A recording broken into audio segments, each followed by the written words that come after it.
California Institute of Technology. Then he spent 3 years in IAS Princeton. Since 2018, he is a research scientist at ICTP. His research interests are mathematical aspects of quantum field theory and low-dimensional geometry and topology. His talk, as you can see, will be about 3 manifolds and Qseries. So Pavel, I guess you can start whenever you like. Yeah. Thank you for the introduction, and thank you for inviting me to give a talk at this workshop. So we'll talk about 3 manifolds and Qseries which are associated to them. So let me start with a very simple example of how low-dimensional topology, in particular 3-dimensional topology, enters in physics considerations. So I consider the following a very simple invariant of a link, which is called linking number. So it's invariant of a 2-component link. So this means that we have 2 copies of a circle embedded into a 3-dimensional Euclidean space. And by invariant, as usual, by invariant of nodes or links, we mean invariants under what is called formally what is called ambient isotropy, but morally it can be understood as some sort of continuous deformation of ambient Euclidean space, which can bring one link configuration to another. And so this link, this invariant, one way to define it is the following. So let me consider. Sorry, just to make sure you can see my cursor, right? The pointer. Okay, thanks. So we take one of the link components and we choose a 2-dimensional surface which has this link component as a boundary. And one can argue, it's possible to argue that such surfaces always exist.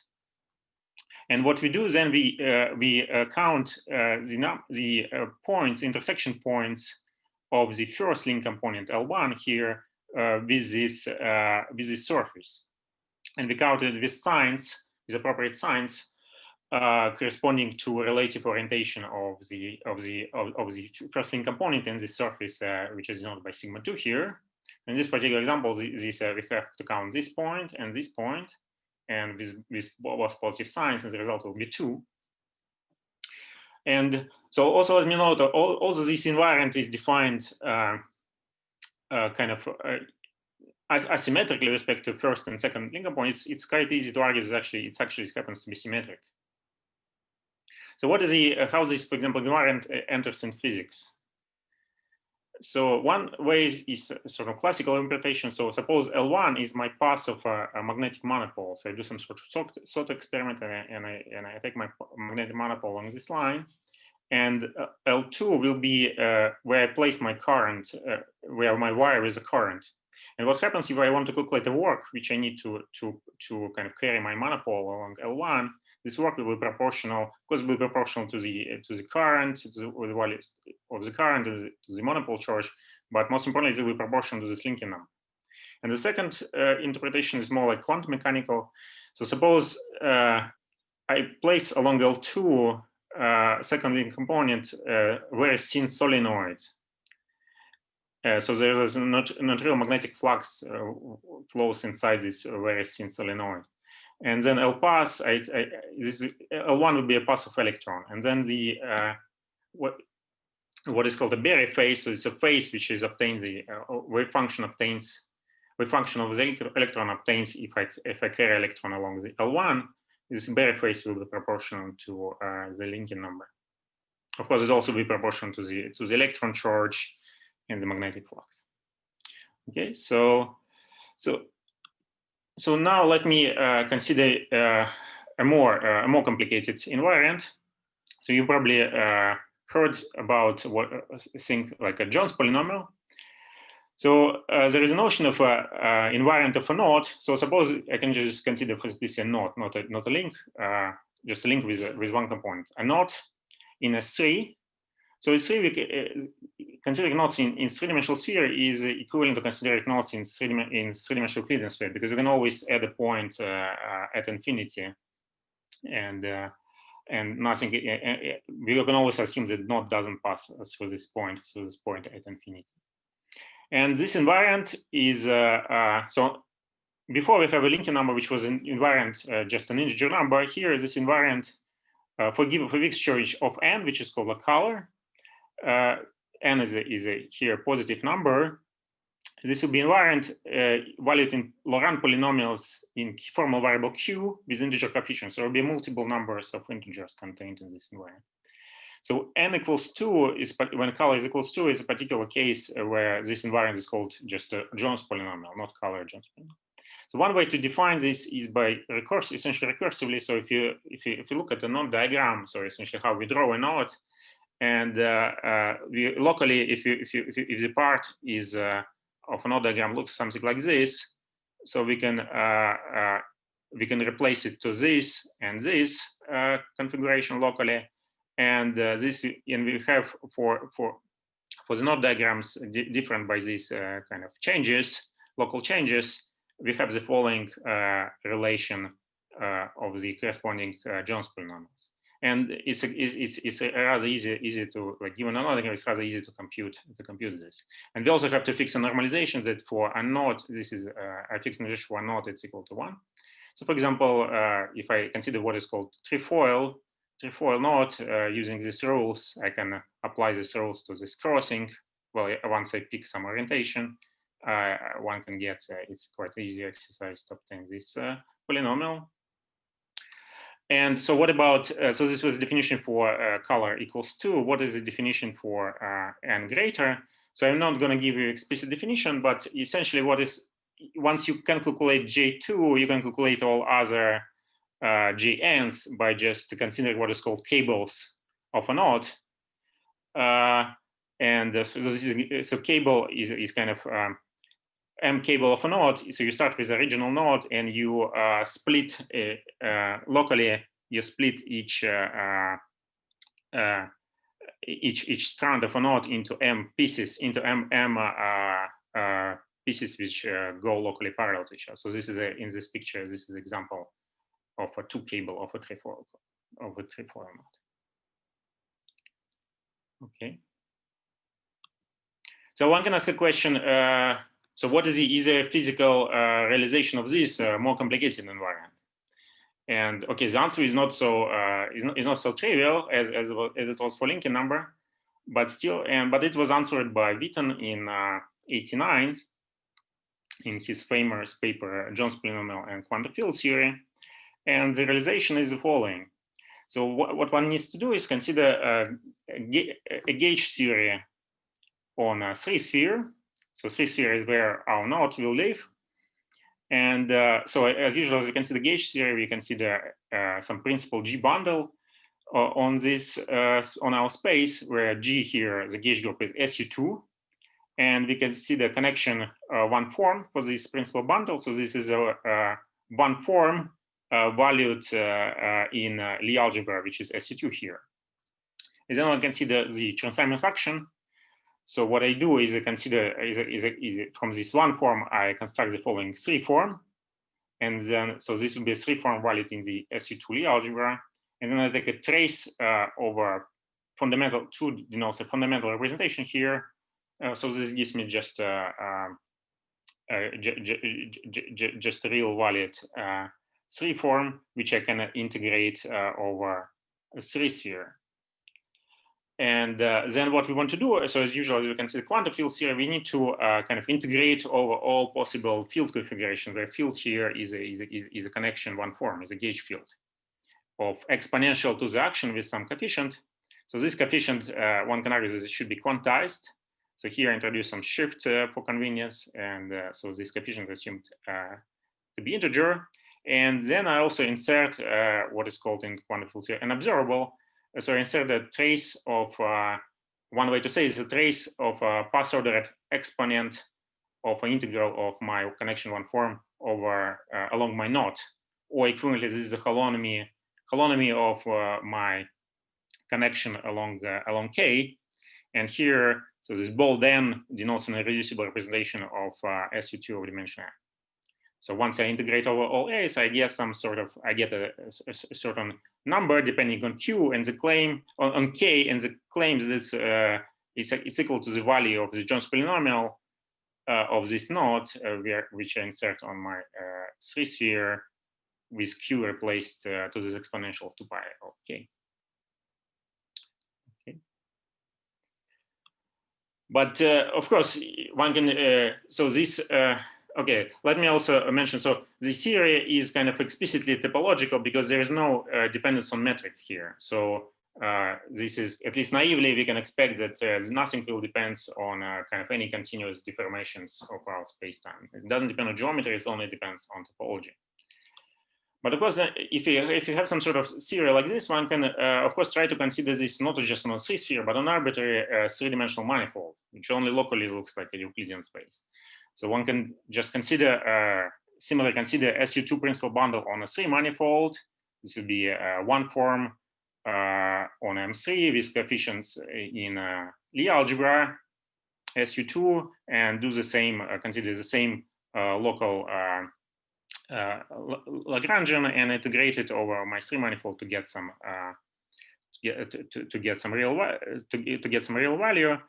And what we do then we don't, for example, don't do even any insertion, just integrate over all connections of exponential of 2 pi k minus 2 times my Chern-Simons, what is called Chern-Simons action. And this leads to what is called, again, here nothing explicitly depends on the metric, so we expect this to be some non-trivial topological invariant. And so this invariant was introduced by Witten, and then it was later formalized mathematically formalized by Reshetikhin-Turaev. So what is the problem here? So here, this is a nice physical formula, but the problem is that the integral over all connections is quite ill-defined. It's not quite clear. Mathematically, it's not known, really known how to define this measure properly. So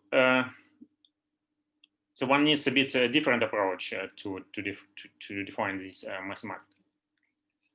And and what follows, I briefly tell what is the idea behind a mathematical definition of this quantity associated to a 3 manifold and labeled by an integer k.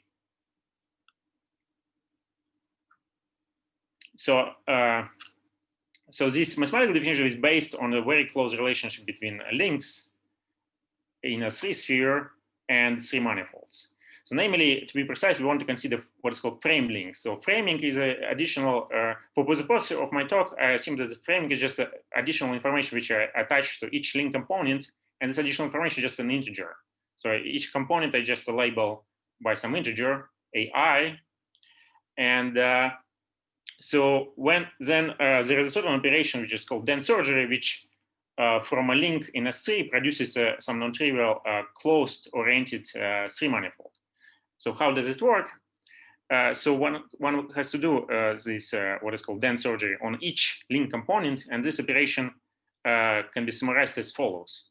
So I start with the link component, for example, this one, Li, and I cut a tubular neighborhood of this link component. So this is essentially a solid torus which surrounds this embedded circle, and I cut out. I cut out this solid torus.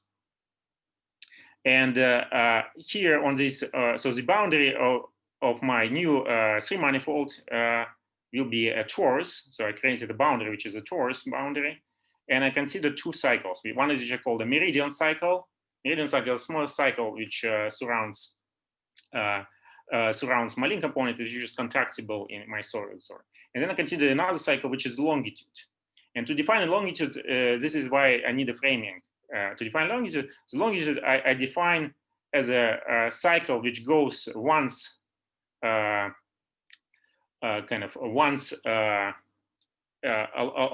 this solid torus. Namely, inside the solid torus, it's a cycle which is homotopic to the original link component, and also.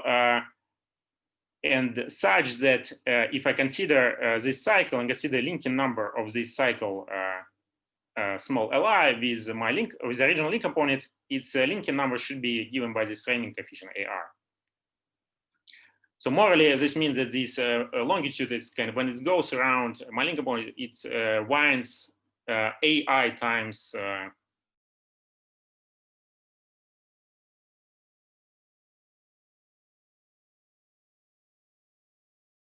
what I do back, what I do then, I then consider another copy of a solid torus, where I consider its own meridian M prime. It's a small contractible cycle and some longitude Li prime. And what I do, I glue it back in, but I exchange my meridian and longitude. So here the minus sign means that I have to actually, for the result to be a random manifold, I have to, so if I glue meridian just to longitude, then longitude I have to do to glue the to the meridian with opposite orientation. Okay, and then so once I glue it back, I again have some closed oriented manifold, but which with a different approach. And I do this on every link component. So this gives me some. So given a framed link, and again framing is just an assignment of integer number to each component, I get some closed oriented stream manifold. So let me give you some example. The range is just something I'm not. And it's framing given by integer p. The result is what is called length space, and it's a certain quotient of a sphere by a cyclic group with p elements acting freely on it. And if I consider something like trefoil node with framing -1, and I do dense surgery, the result is what is called Poincare homology sphere.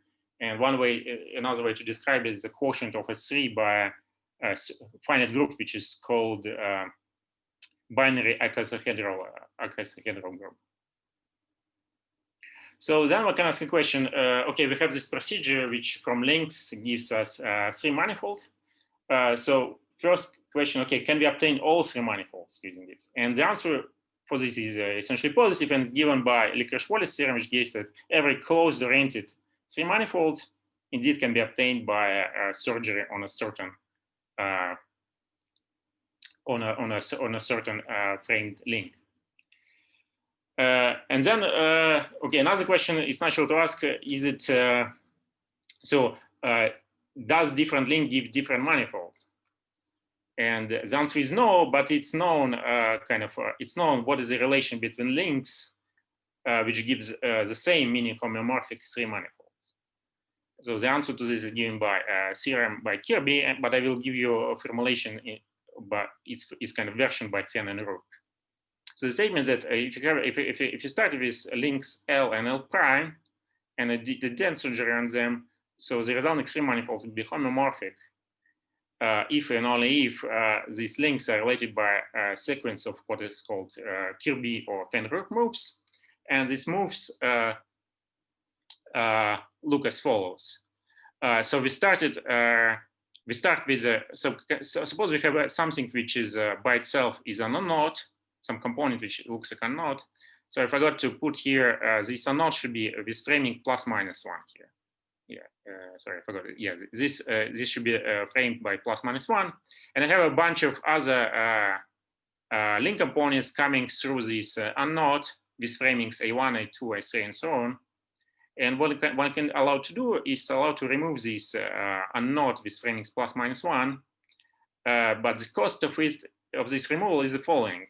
So first, I have to replace all framings on my link components which came through by shift them by the linking number of them with this unknown k.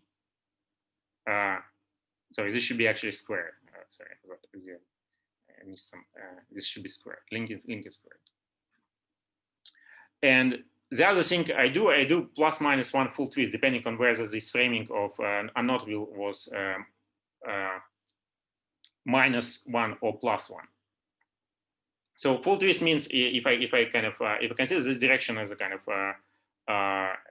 vertical direction, and I put my all strands along some vertical line, when I go along the vertical direction, I rotate the line by 360 degrees, and I come and I return back.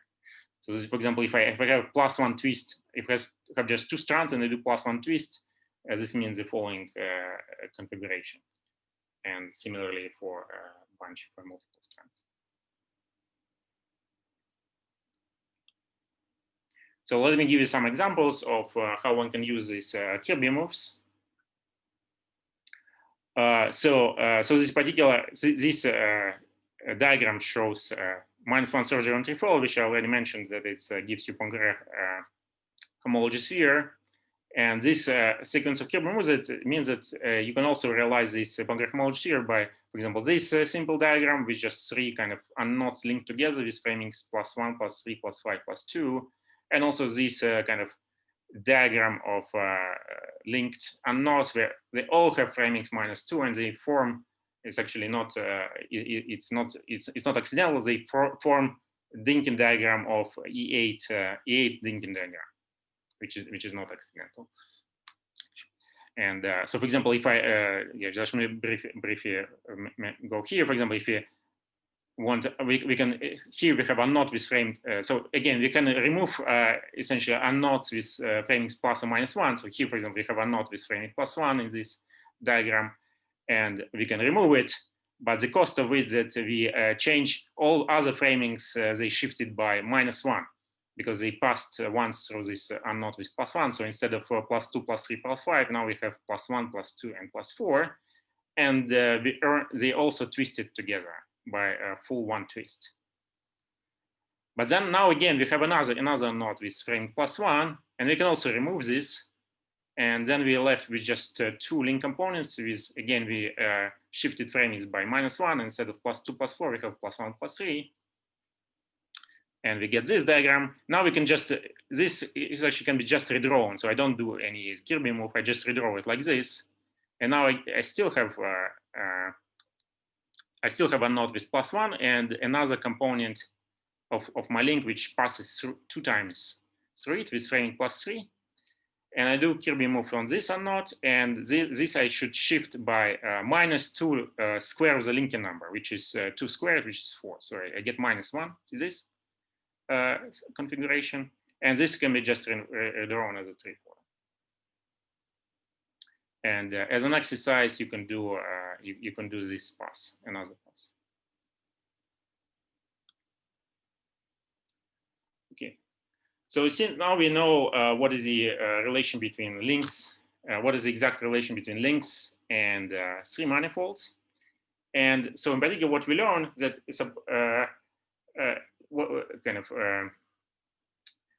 what follows from this analysis is that suppose we have some invariants of links, which also happen to invariant on the Kirby moves.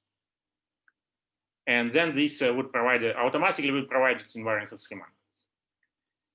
And well, suppose invariance of, we need some invariance with frame links. So we need also somehow include the framing. Okay, the Jones polynomials, the Carl Jones polynomials on the nodes, they're not invariant on the Kirby moves. But what happens is that there's some particular linear combination which you can take, which will be invariant also on the Kirby moves. And this is what allows to mathematically define the Witten-Reshetikhin-Turaev invariant, which was physically introduced as this ill-defined path integral or partition function in Chern-Simons quantum fields. So let me a bit explain this formula. So so we consider, so when we do, so again, since any 3 manifold can be obtained by dense order on a frame link, it's enough to define this invariant on a Serger on some link L. Suppose this link has L components.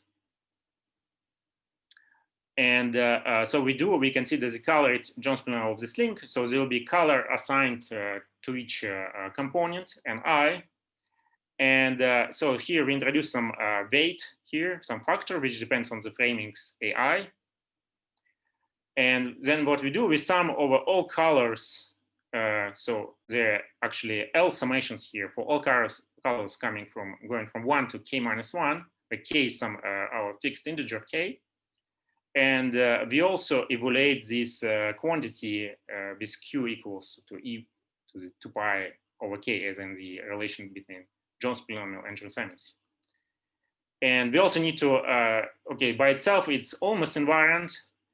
To make it actually invariant, we need to do a simple normalization. So we normalize, we have to divide by, what this means, we divide by the same quantity, but where my link is replaced by a bunch of unknowns with framings +and -1. And so to be precise, so the number of unknowns with rank +1 is B plus, and the number of unknowns with rank -1 is B minus, where B plus and B minus are easily calculated as numbers of positive or respectively negative eigenvalues of what is called a linking matrix. So linking matrix is a L by L linking matrix. Again, L is the number of components of a link. Is the diagonals of this on the diagonal of this matrix, we just have these framing coefficients AI, and the off diagonals is a linking number between pairs. So it's some symmetric matrix. So this gives you mathematical definition of an invariant of a three manifold. So for fixed K and for a given three manifold, this gives you some complex number. And so I saw that later you will have some sort of talks about TQFTs by factorial definition of TQFT. And although I'm not going to talk about in this talk, it's actually possible to extend this to a full, what is called 3D TQFT functor. But I'm not going to talk about it.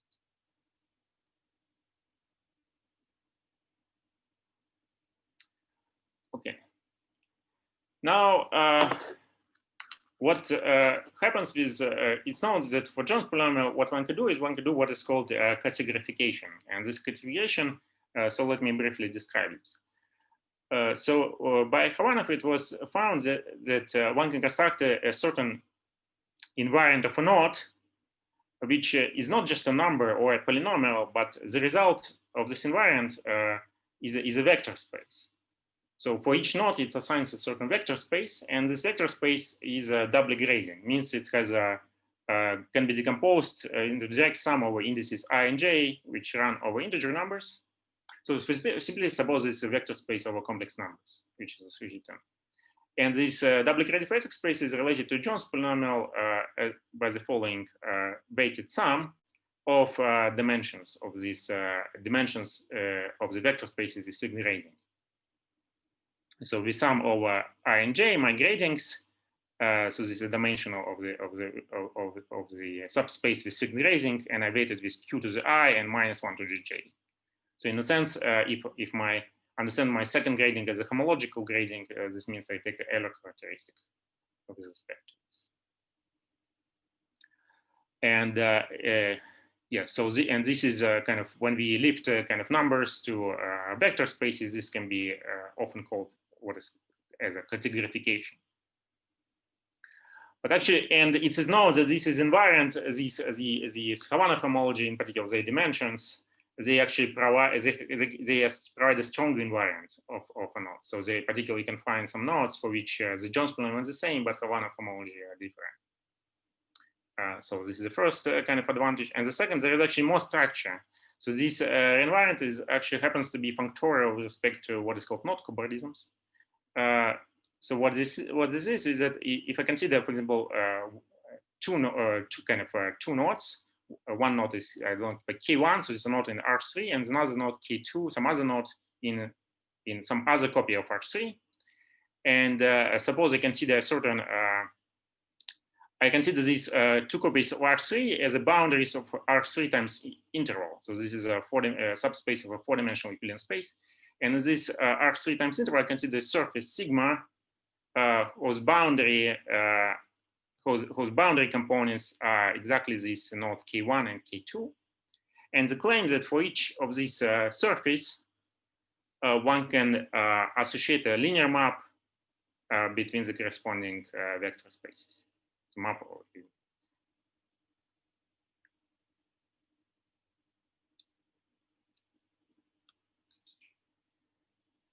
Okay, so by now we already know that there's a close relation between kind of knots or links and three manifolds, and also close relation between their invariants just valued in numbers, like Jones polynomial and Witten-Reshetikhin-Turaev.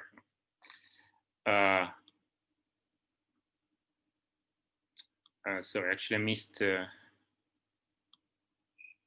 Oh, sorry, my order. Okay, my order is a bit. Okay. Okay, this is the second slide. So one can ask a question: if there is similar categorification of WRT invariant, so is there some sort of a doubly graded vector space associated to a three manifold? So that if you take a similar kind of weighted sum we get back a WRT invariant. And so why in particular this would be interesting? So in particular, so again, is in case of Havanna homology, one could expect this would be a strong invariant of 3 manifolds than just WRT invariant.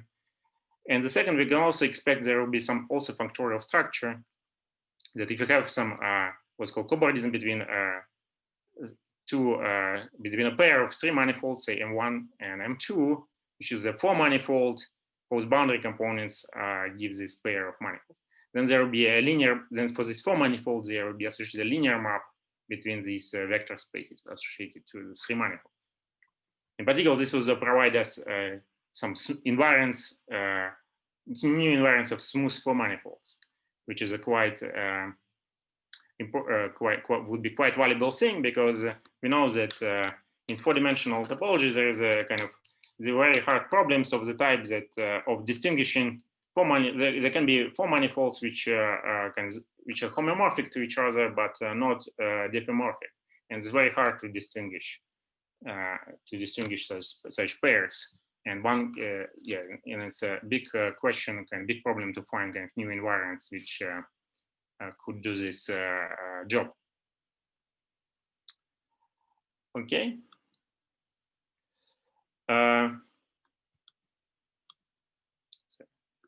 Okay. So let's, I mean, okay, suppose we can try to do this. So suppose consider a simple 3 manifold, which is just length space L1, and it's just a quotient of S3 by a cyclic group Z5, as we considered before. And for this case, one can explicitly calculate, one give an explicit formula for each K of the WRT invariant, and it looks like something like this. So unlike Jones polynomial, we see that it's not, if you try to expand as a function of Q, first of all, we cannot just express it as a function of Q. There will be some parts which explicitly depend on K. And there's no, like the coefficients here, which we see, they're not integers. So it doesn't look like something which, if you expand in Q, has integer coefficients, which you could try to interpret as some sort of dimensions of some vector space. So there's a problem here already. But actually, from physics point of view, physics, I'm not going to talk about much about physics in this talk, but physics actually predicts that there should exist such doubly graded vector spaces. And okay, let me just briefly mention at this point that these are so for fixed grading, these vector spaces should be correspond to a space of BPS states with fixed arc charge and spin of a system where we take a certain 6-dimensional superconformal field theory and wrap it on a 3 manifold, and we get some effective 3-dimensional theory. But here the point still, okay, suppose there are some sort of vector spaces. One can ask question how these kind of vector spaces can be related to this WRT invariant, because there is no, it cannot be just related simply as follows, because we don't have any integers here. Okay. And okay, so before this answering this question, I need to introduce certain preliminary notions.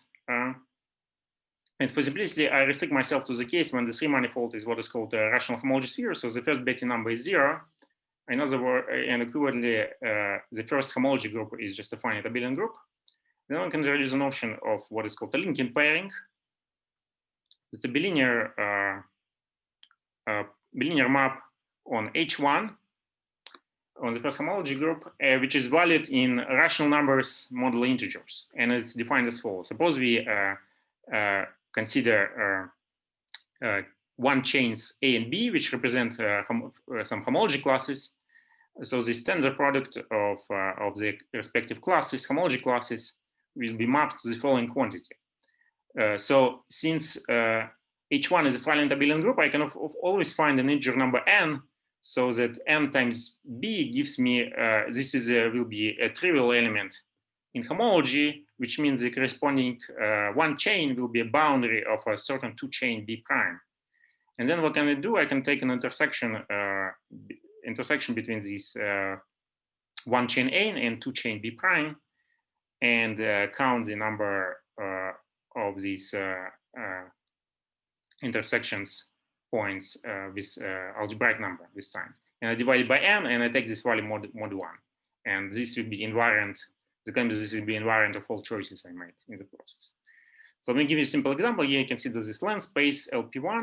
The first homology group is just a cyclic group with P elements, and the Likhin number is just A times B. So A, B are elements of the cyclic group. So the number, so there's just numbers modulo P, and the value of the Likhin of A and B is just AB divided by P mod 1.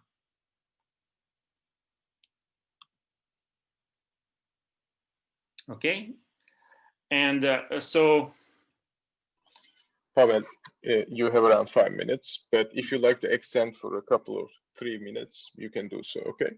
Okay. Thanks.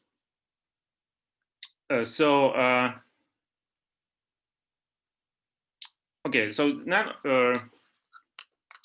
yeah, I want to make the following conjecture about how one can restore integrality in this double routine invariant. And so this conjecture was made in a work by Gukov, P, Vafa, and myself. So the statement is that the double routine invariant can be represented in the following way. So it's the sum of elements of the first homology group with some coefficient CB of a certain quantity Z hat B, which will depend on Q.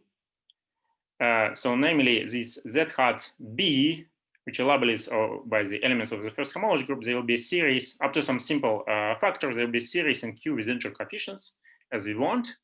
There's some overall rational shift, rational power shift, and some simple 2 minus C, where C is an integer factor, C is an integer number. And the coefficients in this decomposition, they're kind of very universal. They depend only on homology of my manifold and the Likhin number. So they're very simple. And here they depend on K. And so this Z hat, they are what is called homological block, or often they are also called Z hat invariants. Okay. And the claim is that Z hat by themselves, they are actually some invariants, some new invariants of 3 manifolds. And first, again, there is some physical definition of these invariants, which essentially related can be done by, and there is actually a physical definition of underlying vector spaces, which now also labeled by, not just by I and J, by this integer, but also some element B of the first homology. And again, they can be understood as a counting of sort of BPS states in M theory. And so here I'm not really going to need this information for the rest. So I just briefly say that you can see the M theory on a total space of a conjugate bundle of M3 times essentially R4 times S1, and you can see the stack of M fibranes wrapping M3 times R2 subspace in this 4-dimensional space times this time, S1, which is the time. And my BPS states correspond to M2 branes, which end on these M5 branes along a 2-dimensional cycle, 2-dimensional subspace, which is a product of a 1-dimensional cycle on a 3-manifold, and just a line which goes along the time direction here. And this, the homology class of this gamma exactly corresponds to this label B on my Z hat. So what about mathematical definition? So far, there is no, it's not known how to define Z hats for like arbitrary 3-manifold, but it's known how to define for some subclasses of 3-manifold. And here, so the most easiest way to define it, although this is not a full story, the most easiest way to define it for a class of manifolds, which are known to be what is called plumb 3-manifolds. So these plumb 3-manifolds can be understood as a manifold associated to a certain graph, where I label my vertices by some integers AI, and to a graph I actually can associate a link as before. So a link for each vertex I just associate a node, and the edge means that these nodes are linked together. So for this graph, I actually get I can directly restore some framed link, and I can see the 3-manifold as a dense order on this framed link. As before, I can consider the linking matrix. So it's exactly the same as I defined before, B. And then, so in terms of this linking matrix, the first homology group is just a co-kernel of this B. or otherwise, in other words, this quotient. And the linking pairing is just the value of this essentially A transpose times B inverse times B, where this is a B and A understood as L-dimensional vectors, and B is L by A matrix evaluated mod 1. And then one can do is define the Z hat in this particular case for fixed index B by an explicit formula, where I do an integration of a bunch of complex variables. So each complex variable associated to each vertex of this graph, or equivalently to each unknown. And in the integrand, I consider the following simple quantity. So product of, again, I take a product of all vertices, and the degree of I denotes the degree of the corresponding vertex. And I also insert a certain theta function, which is described explicitly as follows. So the theta function, which defined as a sum of ZL lattice with quadratic form B. And the result will be Q series with integer coefficients after a simple. So this formula, it may look a bit complicated, but it's quite easy. It's straightforward to calculate the result. And let me just, okay, let me, before I just give you some example, let me end my talk. So let me mention the following. So of course, here again, we define it in terms of a particular link, in terms of particular link representation of a three manifold, particular certain particular link. So we have to check that this is actually invariant under Kirby moves. And the Kirby moves, which I showed you before, they, in terms of this graph, they can be, which are associated to link as follows, can be depicted like this. So we have these three types of moves on a graph. And one can indeed check that this is, although this formula defined in terms of this graph, particular choice of a graph is actually invariant. The result doesn't change if we do these moves on the graph. So it's indeed invariant on this subclass of move.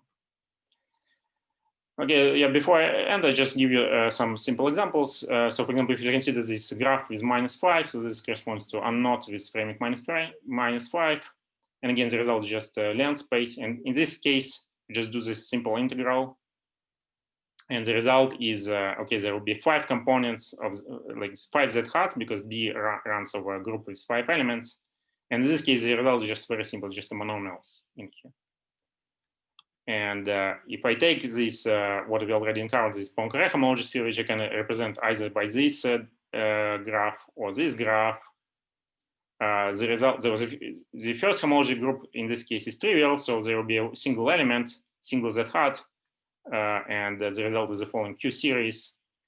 And this series actually have some sort of nice, what is called quantum modular form properties. And again, just, okay, one consider, for example, this, just to give some example, this kind of plumbing graph, and there will be a three-component vector of Q series with integer coefficients, or something like this, a bit more complicated, and so on. And okay, before I end, I just mentioned that there. Okay, I just talk about some story about this kind of Z-hat invariants, which were associated to WRT invariant on a closed three manifold, which was associated to a Chern-Simons series with gauge group SU2. And there are various known ways to generalize this. First, one can consider the closed three manifold. One can consider manifolds with where they have a torus boundary, and this was done by Gukov and Manolescu. And we can generalize to actually other arbitrary Lie groups, this story, or at least the story for Plum manifolds, and we can also generalize to supergroups. And moreover, one can actually relate this Z-hat invariant not just to the usual WRT invariant, but what is called a spin refined version of WRT. So I stop here. Thank you. Thank you, Pavel, for this nice talk. Now, if there are any questions, we can take them. And any questions? If there are no questions, I may ask some simple questions. So I was a little bit confused at some point when you were talking about defining invariants for four manifolds. So at the point where you were discussing that, the four manifold that appeared was only sort of like the Bodism between our three manifolds where our structure was defined. So I mean, usually one wants to study formal manifolds without boundaries. So I really don't see how we can use this to sort of like define new invariants for manifolds. And I also sort of like fail to see how like this would like preserve the diffeomorphism type. So if you could elaborate, I would really appreciate it. Yeah, again, this is kind of first of all, this is I mean, kind of what we kind of first a goal which we want. But I mean, before answering this goal, we just need to answer the question: what is the kind of vector space related to a three manifold?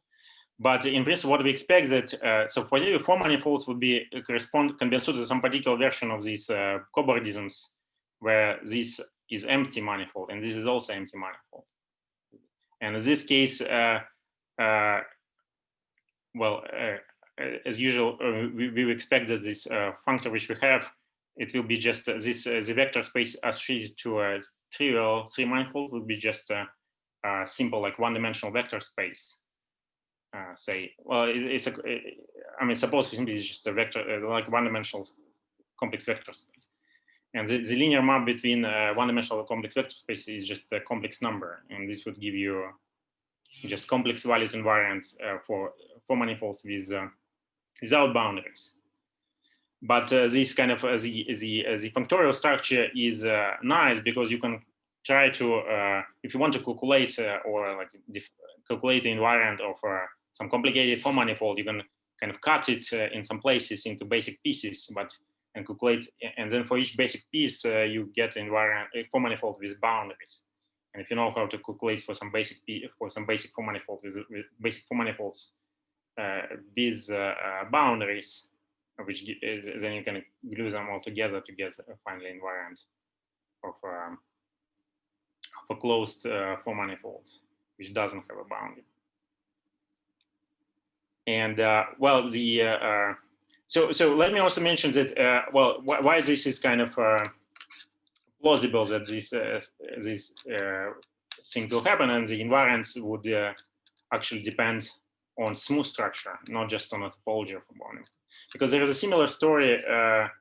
If you want to do all this kind of analogy between there's an analogous story when you start instead of John's polynomial, you consider Alexander polynomial, and then there will be also associated invariant of three manifold, which is just a Rademeister torsion. And for Rademeister torsion, it's known how to categorify it, and the codification is given by what is called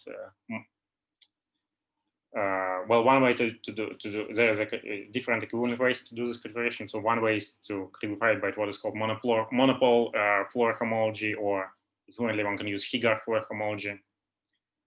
And we know if this is actually is indeed this monopole Floer homology is indeed functorial with respect to four-dimensional bordisms, and the corresponding invariants of four manifolds which you get, of a closed four manifold which you get, are what is called the famous Zabrek-Witten invariants of four manifolds, and they do depend on a smooth structure.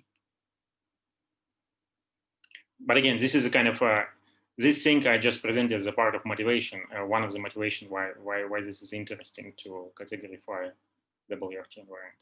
But the first step is kind of categorization is restoring some integer valued invariants and then categorifying them, promoting them to vector spaces. Yes. Okay. Thank you. Any other questions?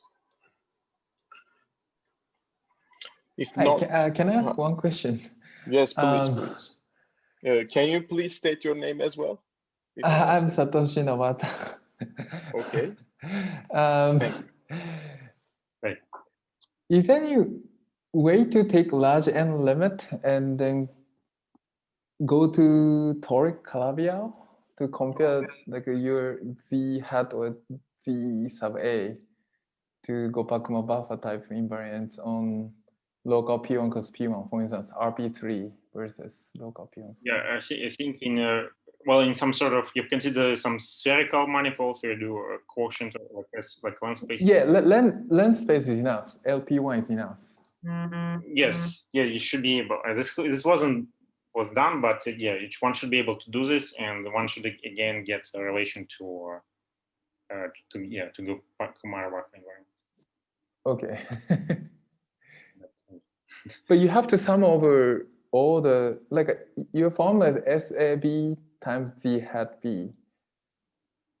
Yeah, And but sum over B, right? For higher rank, you have roughly the labels will be n, like if you have a UN, the labels will be n, a tensor product of n copies of H1. Mm-hmm. And then this can be by Y group. So yeah. suppose your H1 is ZP something, then you essentially the value in this n tensor product can be given by partition more or less by partition of n into p numbers, and then these these values of the partition can be related to Keller parameters. Keller parameter, yeah. Then in principle, one can compare, right? Yes, in yes. principle. It's well defined. Well, okay, yes. Okay. Yes, this just hasn't been. But well, there is some explicit formula which one should be able to check, which was written in our paper. Okay. But yes, this just wasn't. Well, there is some technical difficulty of checking this, but. Yeah, I think so. It's just technical difficulty, I guess. Okay, thanks. Well, in the process, you might need to do some sort of kind of analytic conjugation from Q to Q inverse. But, okay, I see. Okay, thanks. We can take one last short question, maybe.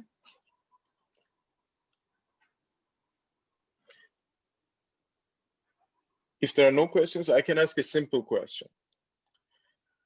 So you talked about this Licorice-Wallace theorem, right? Closed-oriented three manifolds can be obtained via doing Bain surgery on a link on S3, right? yes. Okay.